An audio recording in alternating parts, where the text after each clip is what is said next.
करेंगे, जिसके अंदर हम जो बेसिकली है शेप क्रिएट कर सकते हैं, मास्क क्रिएट कर सकते हैं। मोस्टली टाइम मैं श्योर हूँ दोस्तों आप पेन टूल को ज़रूर यूज़ करेंगे। सो दोस्तों बात करते हैं, पिछले वीडियो में जो है बेसिकली मैंने बताया था कि इस तरह हम जो है पेन टूल को हम यूज़ कर सकते हैं। इसके लिए हम बेसिकली हमारी जो स्क्रीन है उस पर कहीं भी हम क्लिक करते हैं और इससे हम एक नोड क्रिएट करते हैं, और इसी तरह हम क्लिक करते हैं और इसे ज्वाइन करते हैं। हम देख सकते हैं कि हमने एक शेप लेयर क्रिएट करी है। तो दोस्तों बेसिकली ये है कि जैसे अगर मैं कंट्रोल Z टाइप करूँ कई बार, तो जब मैं इसे क्लिक करता हूँ तो ये एक नोड क्रिएट करता है। मैं जब दोबारा क्लिक करता हूँ तो ये उसको एक लाइन से कनेक्ट कर देता है, ठीक है। लेकिन दोस्तों कई बार ऐसा होता है कि जैसे हमें कोई शेप बनानी है मान लीजिए, तो मैं उसे क्या है सिर्फ इन स्ट्रेट लाइन की मदद से जो है मैं उन्हें नहीं बना सकता, और अगर मैं इसे बनाता हूँ तो ये काफ़ी अच्छा नहीं लगता। सो मैं इसे जो है मुझे इसे कर्व्स की मदद से बनाना पड़ता है। तो मैं पेन टूल की मदद से क्या कैसे करूँ? तो दोस्तों तरीका ये है कि जैसे मैंने क्लिक करके एक नोड बनाया, अगली बार मैं क्लिक करूँ तो इसे मैं मतलब क्लिक करके सिर्फ बटन जो है हमारे माउस का उसे दबा के उसे अगर मैं ड्रैग करूँ तो मैं इस तरह इसके हैंडल जो है क्रिएट कर सकते हैं, और आप देख सकते हैं मैं कुछ कर्व बना सकता हूँ इसकी मदद से, ठीक है। तो बेसिकली इस तरह से हम इसके अंदर कर्व बनाते हैं और इससे हम जो है कुछ मज़ेदार शेप बना सकते हैं।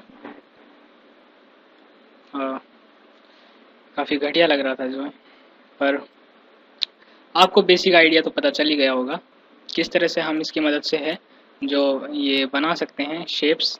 तो दोस्तों कई बार जैसे होता है कि मुझे कोई शेप बनानी है तो मैं इन कर्व्स की मदद से उस शेप को आसानी से बना सकता हूँ। लेकिन दोस्तों कई बार ऐसा होता है कि जैसे ये जो आपको दो हैंडल टाइप से दिखाई दे रहे होंगे, जैसे ये एक तो ये वाला हैंडल और एक सेकंड वेरी सेकंड ये रहा, एक इसके अपोजिट साइड में भी एक हैंडल और है, ठीक है। तो ये जो दो हैंडल है कई बार ऐसा होता है कि हम इनको अलग अलग मूव करवाना चाहते हैं, क्योंकि इस हैंडल की वजह से ये कर्व जो है कुछ इस तरह आ रहा है। तो ऐसा बहुत बार होता है।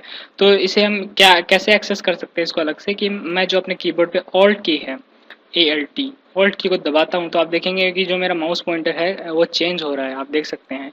तो इसके बाद में इस कर्व को जो है मैं अलग से इसको चेंज कर सकता हूँ, आप देख सकते हैं। और इन दोनों नोड्स को जो मैं अलग अलग तरीके से एडजस्ट करता हूँ। बाय डिफ़ॉल्ट क्या है कि ये दोनों एक दूसरे की अपोजिट डायरेक्शन में होते हैं, जस्ट अपोजिट डायरेक्शन में, लेकिन मैं अगर ऑल्ट की दबाऊँ तो इसे मैं अलग से इसको एडजस्ट कर सकता हूँ, ठीक है। और दोस्तों जैसे एक और एग्जांपल लेते हैं, जैसे मैं कोई बेसिक शेप बनाता हूँ और कई बार ऐसा ज़रूरत पड़ती है कि जैसे मैंने ये बनाया लेकिन मुझे बाद में रियलाइज़ होता है कि यार मुझे तो इसके अंदर बीच में एक और नोड ऐड करना है।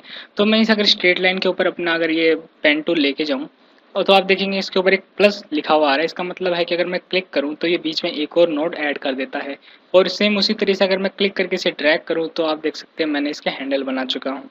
तो दोस्तों ये इस तरह से हम जो है पेन टूल को यूज़ करते हैं।